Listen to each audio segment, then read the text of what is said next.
13 বছর আগে রাজধানীর পশ্চিম রাজাবাজারের বাসায় খুন হন সাংবাদিক দম্পতি সাগর সরোয়ার ও মেহেরুন রুনি। তারপর থেকেই বাবা মায়ের সান্নিধ্য ছাড়াই বেড়ে উঠেছে তাদের একমাত্র সন্তান মাহির সরোয়ার মেঘ। সেদিনের সেই 5 বছরের শিশু মেঘের বয়স এখন 18। বাবার কোলে চড়ে বাইরে যাওয়া আর মায়ের হাতে খাবার খাওয়া হয় না কতদিন।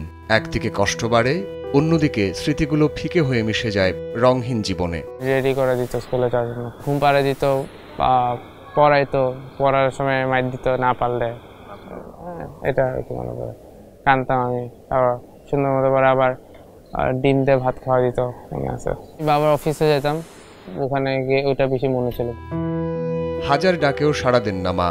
ব্যস্ততা শেষে বাবাও জানতে চান না মেঘ কেমন আছে।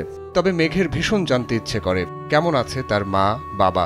মাঝে মাঝে অনেক মন খারাপ হয়, চাই যেন আল্লাহতে জান্নাতুল ফেরদৌস নসিব করবে। ক্রিকেটার হওয়ার স্বপ্ন পূরণ না হলেও ছাড়েনি প্র্যাকটিস। A-level শেষ করে গ্রাফিক্স নিয়ে পড়ার ইচ্ছে তার। মেনলি জার্মানি যাবে পড়তে, তো স্পোর্টস রিলেটেড গ্রাফিক ডিজাইনিং করার ইচ্ছে হয়েছে এটাই।